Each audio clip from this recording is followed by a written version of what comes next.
To understand the Garamantes, you have to forget the Sahara you think you know. 5,000 years ago, the desert was not a desert. It was a green savanna, dotted with lakes, rivers, and roaming herds of cattle. Rock paintings in the Tassili Enager Mountains, dated to roughly 8,000 BC, show swimmers, hippos, and lush vegetation in places where today the temperature hits 50 degrees Celsius and not a drop of rain falls for years. Then around 3,500 BC, the climate shifted. The monsoon belt drifted south, the lakes evaporated, the rivers died. The people who had lived in this paradise faced a terrible choice: flee or adapt. Most fled.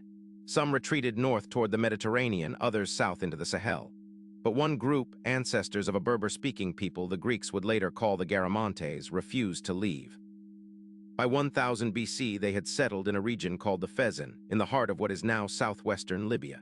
The land they chose looked impossible. The Wadi al-Ajal, a long, narrow valley pressed between the black volcanic massif of the Mesak Setafit to the south and the towering dune sea of the Ubari Sand Sea to the north. On the surface, it was hell. Daytime temperatures roasted the rock. Wells dug by hand ran dry within a season. But the Garamantes had noticed something. The sand seas to the north were not lifeless. There were oases, pools of water glinting between the dunes, and those pools never dried up, no matter how brutal the summer. The Garamantes asked the question that would build their empire: where was the water coming from? The answer was buried beneath their feet.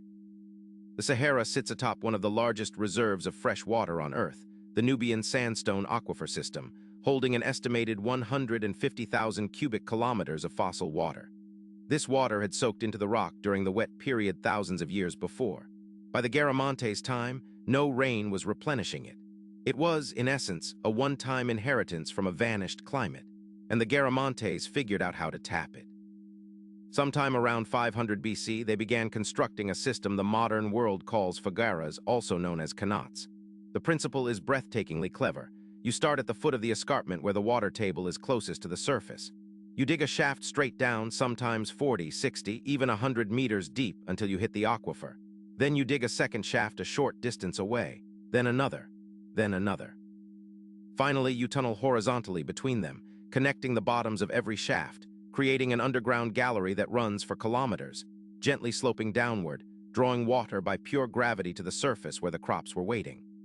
Archaeologist David Mattingly, leading excavations through the early 2000s, mapped over 600 of these fagaras in the Fezzan. Total length, conservatively estimated, exceeds 750 kilometers of hand-dug tunnels. Built without iron tools, without surveying equipment as we know it, by laborers crawling underground in the dark. With reliable water came everything else. The Garamantes grew wheat, barley, sorghum, grapes, figs, and date palms in the middle of the desert. They built towns of mud brick, 8 major urban centers anchored by their capital, Garama, the ruins of which still stand today near the modern village of Jerma. They constructed cemeteries containing tens of thousands of tombs, including stone-faced pyramids, modest in size but unmistakably architectural statements of permanence. By the 1st century BC, the Garamantes were no longer a curiosity at the edge of the known world. They were a Saharan superpower. They controlled the trans-Saharan trade routes, caravans of slaves, salt, ivory, semi-precious stones, and exotic animals moving north toward the Mediterranean and south into sub-Saharan Africa. They fielded cavalry mounted on horses and increasingly wore chariots. The Greek historian Herodotus, writing around 440 BC, described them as a very great nation who hunted Ethiopian cave dwellers using 4-horse chariots. In 19 BC, the Roman general Lucius Cornelius Balbus marched south from the province of Africa. He captured Garama, paraded the Garamantes through Rome in a triumph, and was awarded a triumphal honor, the only foreigner ever granted such recognition. But Rome did not stay. The Garamantes paid a tribute, the legions withdrew, and the Empire of the Sand resumed its trade. By the 2nd century AD, Roman expeditions under Septimius Flaccus and Julius Maternus passed through Garama on their way deeper into Africa, possibly reaching as far as Lake Chad. The Garamantes were now Rome's gateway to a continent, but the fagaras held a fatal secret. The water they tapped was not being replaced. Every drop pulled to the surface to grow wheat in the desert was a drop drawn from a closed account, accumulated when mammoths still walked the earth. The Garamantes were spending a savings the climate had stopped depositing into. For a long time, this did not matter. The aquifer was vast, and the Garamantes were thrifty engineers. But there was a second problem hidden in the genius of the Khazars itself. To extract more water, you had to dig more tunnels. To dig more tunnels, you needed more labor. And in the Sahara, more labor meant more slaves. Trans-Saharan slave raiding became an engine of the Garamantian economy. Captives from the south were marched into the Fezzan and put to work digging, maintaining, and clearing the underground galleries, backbreaking, lethal work in the dark. The empire's prosperity demanded constant expansion of the irrigation system, which demanded constant raiding for human labor, which demanded constant military pressure on neighbors who had every reason to resist. By the 4th century AD, two crises converged. Politically, Rome was crumbling. The trade networks that had funneled Garamantian goods to Mediterranean markets began to fray. Customers vanished. Caravans grew dangerous. Then, more decisively, the water itself began to fail. The water table in the Wadi al-Ajal was dropping. Khazars that had flowed for centuries went dry. To chase the receding aquifer, the Garamantes had to dig deeper shafts, longer tunnels at exponentially greater cost. The labor required to maintain a single kilometer of Khazars was already enormous. Doubling the depth nearly doubled the death toll among the slaves doing the digging. And as the slave raiding intensified to feed the system, the political backlash from neighboring peoples grew. By around 500 AD, the Garamantian state was unraveling. Towns shrank. Khazars collapsed. Fields turned back to sand. When Arab armies swept across North Africa in the 7th century, they encountered, in the Fezzan, not a great Saharan empire, but scattered villages clinging to the failing remnants of the old water system. The Arab geographer al-Yaqubi, writing in the 9th century, described Jerma as a small town. The empire that had impressed Herodotus and Rome had simply faded into the dunes. For more than 1,000 years, the Garamantes were a footnote, a name in Herodotus, a curiosity in Pliny the Elder, a tribe vaguely remembered as desert raiders. European explorers in the 19th century stumbled across the pyramid tombs at Jerma, but assumed they were Roman remains. It took until the late 20th and early 21st centuries, and the patient archaeological work of Charles Daniels, Mario Liverani, and especially David Mattingly's Desert Migrations Project, for the true scale of Garamantian civilization to come into focus. Satellite imagery in the 2000s revealed dozens of fortified settlements, vast cemeteries, and the unmistakable dotted lines of Khazars shafts running for kilometers across the desert floor. What emerged was a civilization that had done something almost unique in human history.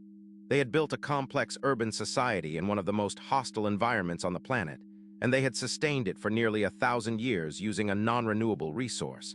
And then they had collapsed, not because of invasion or plague, but because they used up what could not be replaced. The lesson is uncomfortable because it is current. Today, in the Sahara and the Arabian Peninsula, modern states are pumping the same Nubian sandstone aquifer the Garamantes tapped. Libya's great man-made river, completed in stages from the 1980s onward, draws fossil water from beneath the desert and pipes it to the Mediterranean coast. Saudi Arabia in the late 20th century used aquifer water to grow wheat in the desert and watched its groundwater levels collapse so severely that the program had to be abandoned by 2016. In California, in northern India, in the North China Plain, irrigation is drawing from aquifers faster than rain can refill them. The Garamantes are not a quaint story from antiquity. They are the first civilization, as far as we know, to rise and fall on fossil groundwater. And they are not the last. CTA 1213 Min. If stories like this, the Empire's history almost erased, the warnings buried in the sand, are the kind of history you want to hear, subscribe to History Unscripted. Every week we dig up another civilization the textbooks forgot. The next one we cover may have left a warning even louder than the Garamantes did. You'll only hear it if you're here when it drops. Outro 1315 Min. The Garamantes were not primitive. They were not foolish. They were brilliant engineers who solved an impossible problem and built a 1,000-year civilization in a place no civilization had any business existing. Their failure was not a failure of intelligence. It was a failure to imagine that the water might one day run out. Every empire believes its foundations are eternal. Rome believed it. The Garamantes believed it. We believe it about ours. But beneath every great civilization lies a hidden ledger, the resources spent, the resources remaining the day the account closes. The Garamantes never saw their final day coming because for 30 generations the water always flowed, until the morning it didn't. 2,000 years later their pyramids still stand in the Fezzan. Their tunnels still snake beneath the sand, dry now, silent. They are not just ruins, They are a question asked by the dead and addressed to the living. What are we drawing from a well that no rain refills? And how much longer do we have before our own Khazars fall silent? History does not repeat, but sometimes, very quietly, it warns. 2,000 years ago, a sophisticated empire thrived in the heart of the Sahara, building pyramids, fielding cavalry, and trading with Rome. The Garamantes cracked the secret of fossil water beneath the dunes, engineering over 750 kilometers of underground tunnels called Khazars to irrigate wheat, grapes, and figs in the deadliest desert on Earth. For nearly 1,000 years, they ruled the trans-Saharan trade routes, impressed Herodotus, and held Rome at arm's length. Then their water ran out, and history nearly erased them. This is the story of the lost empire of the Sahara, and the warning it left behind for every civilization drawing from a well that no rain refills. Stopwatch timestamps. 0000, the Sahara's impossible empire 00.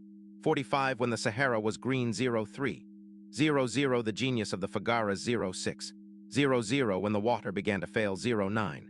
00 the warning in the sand 12. 00 subscribe for more lost history 13. 00 what the Garamantes teach us today. Bell subscribe to History Unscripted for weekly deep dives into ancient mysteries, forgotten empires, and the dark history textbooks left out. Ancient History, Lost Civilization, Garamantes, Archaeology, Sahara Desert, Forgotten Empire History Documentary.